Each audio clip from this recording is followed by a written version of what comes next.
known him for 25 years. I'm never going to say we were best friends, but he is the most unethical, lacks character, dishonest person I've ever done business with or worked with. The fact that he makes no effort to learn anything, this is one of the few human beings on the planet that get dumber in front of our face every single day. Throw your weight behind a political party for whom climate change isn't even a real concern. Because having the power to manipulate the most powerful man in the world is far more valuable than any amount of EV sales from Tesla.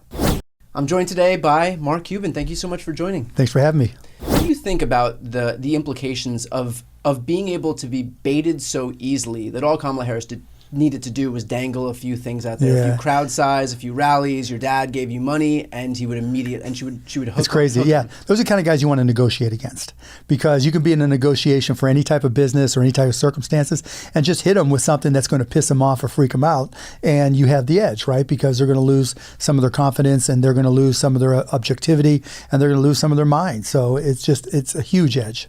Well, tariffs can encompass multiple things, right? So, and he brought it up in the debate, look, the Biden administration did not remove the Chinese tariffs that he already had in place. And so it's not a bad thing to impose tariffs when there's a strategic need. So if there's another country like China who is dumping particular products, whether it's washing machines, cars, and they're subsidizing the equivalent of dumping, right? So if that nation state is providing money to the manufacturing or the only manufacturing, so they're competing unfairly, that's okay to impose tariffs on. What doesn't work are revenge tariffs and across-the-board tariffs. Those are a disaster because they affect every product. So if he would have said, and even Kamala, if she would have said, look, tariffs aren't necessarily bad if they're strategic, and that's why we didn't remove the ones that are in place. But the idea of taxing everything and anything specifically because I don't like the people we're from or the country where it's originating is insane, because that truly is the sales tax that Kamala is talking about. And not only is it a tax to be paid on that product that's being imported, but there's also an additional tax on the company, because you have to deal with all the administration of filing the forms for the tariffs, or hiring a broker, dealing with the record keeping. So all these things, particularly if you're a smaller company, right, becomes not just a tariff on the tax on the buyer of the products, or a tax on the buyer of the products, but also a tax on the smaller company that's implementing it, or even a big company for that matter. Inflation rate for, I think it was Obama, was like 2.4% on average, and then it went up to 2.9% with Trump. It was either 1.4 to 1.9 or 2.4 to 2, whatever it is, it increased, right? Yeah. And so it's not like everything was perfect. And you also had a situation where 2018 and 2019, he was asking for the Fed to reduce interest rates because he wanted to pump up the economy, and he wanted more QE, quantitative easing. Well, let me just tell you, QE, quantitative easing, as one of my friends says, is UBI for rich people, right? Because when you push down interest rates like that, the value of expensive assets just go up higher, and more people can afford them. And so while you had an economy where folks like me with a lot of money truly benefited, and there's an inflationary value to assets that we owned, the people who do the work, they didn't have this big beneficial gain. The tax rates didn't help them all that much, right?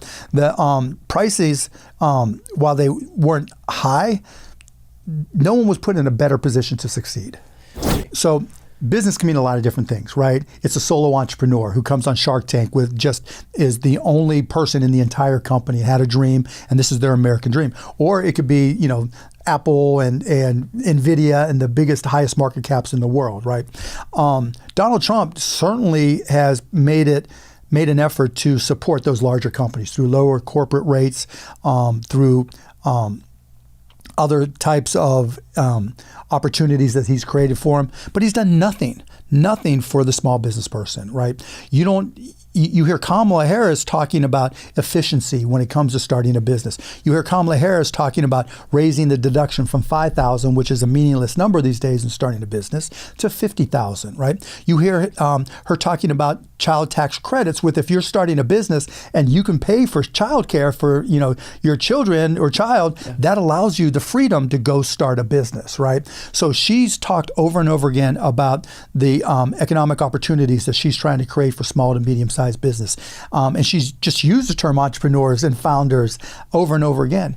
You haven't heard that from Donald Trump at all, whether he was in office or since then. That's just not in his DNA. How cataclysmic is it that we have business leaders, Fortune 500 business CEOs, for example, none of whom have come out in favor of Donald Trump? I know, it's insane. For a Republican nominee for president, this is the purportedly pro-business party, for him to have no avowed support from any of these CEOs. So I'll say this, and it's a little bit off path from what you're getting to. Parties really don't matter right now in this election, right? I think we saw Donald Trump just take over the Republican Party, right? Mitt Romney was the candidate before him. He's nothing like Mitt Romney. He just took it over and made it his. We're seeing the same thing with Kamala, right? This is not about Democratic ideas. This is about Kamala Harris's values and relating to the American people. The opportunity economy, that's what makes this so amazing. And I think that's why so many big business people have gravitated to support the VP, because they understand that Kamala, her values are what are going to make her different. Her values are what makes her stand apart from the Republican Party and the Democratic Party, for that matter. She wants to bring people together, and that's so different from what Donald Trump wants. And that's what companies need in order to be successful. If he doesn't know what he's going to say next, how are businesses going to be able to anticipate or prepare for what comes next? It's critically important to have some sanity and some reliability in laws and in regulations. And I will say, I try to be as objective as possible, right? Where Donald Trump is so, when she talks about chaos, that's absolutely right. But, Kamala has some work to do in terms of like Gary Gensler at the SEC and maybe Lena Khan at the FTC. But the good news is, I think she recognizes that, right? She recognized, and she has said this out loud, that she is for bright line regulations as opposed to regulation via litigation. And I create that contrast because we have no idea where Donald Trump is going. And Kamala Harris has recognized there are frailties and imperfections in the current government. And she's going to do the work to make it so that this is not only great for business, but for the people who work for those businesses and have their own lives they're trying to live. You have this group of tech billionaires, the Elon Musks of the world, the Mark Zuckerbergs. I mean, you started off your career, tech, yep. In tech.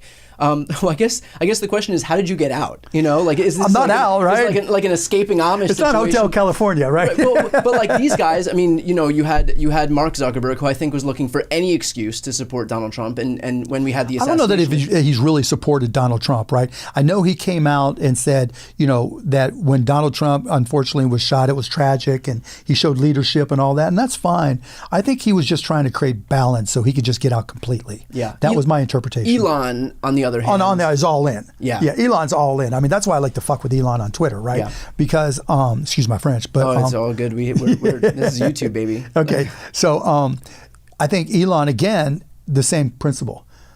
Elon's one smart guy, right?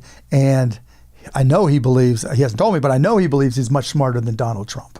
If you listen to the podcast they did together, right, you can tell there's times, particularly as they talked about the environment and nuclear, right, and DEI, that I could just see Elon rolling his eyes at that time, right? Because having the power to manipulate the most powerful man in the world is far more valuable than any amount of EV sales from Tesla. Just being able to be the puppet master. Yeah. And he's already come out and said that he would work in Trump's administration. Yeah, and that's fine, right? Being, trying to increase the efficiency. I've had the same conversations with the Harris campaign about, okay, what can we do to increase efficiency, to make it easier for businesses, et cetera, right? So that's all fine and good. There's no knock on Elon for that. But, if you're the wealthiest person in the world and you have effective control, you're the puppet master of the president, the most powerful person in the world, oh my God, that's about as intoxicating. That is the definition of power corrupts, but absolute power corrupts absolutely. Yeah. I mean, that's why, I would, if I had the same goal, I wouldn't care about my EV sales, right? I wouldn't care about my Starlink sales, and I know no one else is launching rockets like me. Look, I give Elon, as an entrepreneur, he is the entrepreneur of our generation. I've known him for 25 years. I'm never going to say we were best friends, but he is the most unethical, lacks character, dishonest person I've ever done business with or worked with. Why does that matter, though? Like, people are going to look at that and say, I don't care, he's an asshole. And they do, but he's our He's my asshole. Yeah, right. yeah. Character is destiny, right? You don't know. The one thing about the presidency of the United States, you don't know what's coming next. The past is no predictor of the future. You have no idea what the next problem is you have to deal with on a small or large basis, like COVID for that matter, right? And you want somebody who has character, because that has empathy, that has a willingness to learn and understand. And you want somebody that is ethical when it comes to making difficult decisions. I can't even imagine why people consider Donald Trump because of his lack of character and ethics. Character is destiny, right? You don't know. The one thing about the presidency of the United States, you don't know what's coming next. The past is no predictor of the future. You have no idea what the next problem is you have to deal with on a small or large basis, like COVID for that matter, right? And you want somebody who has character, because that has empathy, that has a willingness to learn and understand. And you want somebody that is ethical when it comes to making difficult decisions. I can't even imagine why people consider Donald Trump because of his lack of character and ethics. Because when that tough time comes to make a decision, he's only going to listen to himself. And we've seen how that works out. We saw it worked on the debate, right? If he's not going to listen to anybody for a debate, right? And when he's trying to convince people to vote for him, when you have 40 or 44 cabinet members disavow him and say you shouldn't vote for him, when you have, former Republican presidents and senators and current senators come out and saying don't vote for him, that is not a man of character. They would have given him the benefit of the doubt if they believed in his ethics or his character, or that he was honest. And that tells you all you need to know. You don't want somebody like that dealing with the uncertainty. And as bad as lack of ethics, lack of character, lack of honesty is, the fact that he makes no effort to learn anything. This is one of the few human beings on the planet that get dumber in front of our face every single day. It's not like you can't think of one thing where it says, I think, that's really smart. Right? Or that's really nuanced, or he really understood that topic with some depth. Yeah. Not one time. I literally, in 2019, I was working on a predecessor to Cost Plus, and I went and sat in the Oval Office with them, right, and tried to pitch them. I talked to a variety of people around and the HHSA, and my plan still needed a lot of work for sure, but I tried to explain it to them. It's like anything else with Donald, he's not going to try to get into any details. But to your point, right, he's the type of salesperson. So if you don't look at him as a politician and you just look at him purely as a salesperson, he's the type of salesperson that will say anything to get the sale. We've all had to deal with him, right? Yeah. And that's who he is.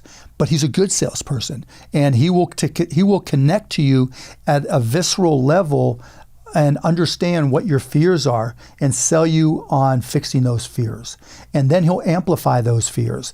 Your computer's going, like in technology, your computer's going to crash. You're going to get hacked. Hacking is the worst it's ever been. Buy my software, right? That's who he is. It has nothing to do with whether or not the software works, but if I can get you to become afraid of Haitians, of black people, of Jews, whoever it is. Trans people, gay people, whatever, right? Yeah. Anybody, then I can sell you on the fact that I'm your guy.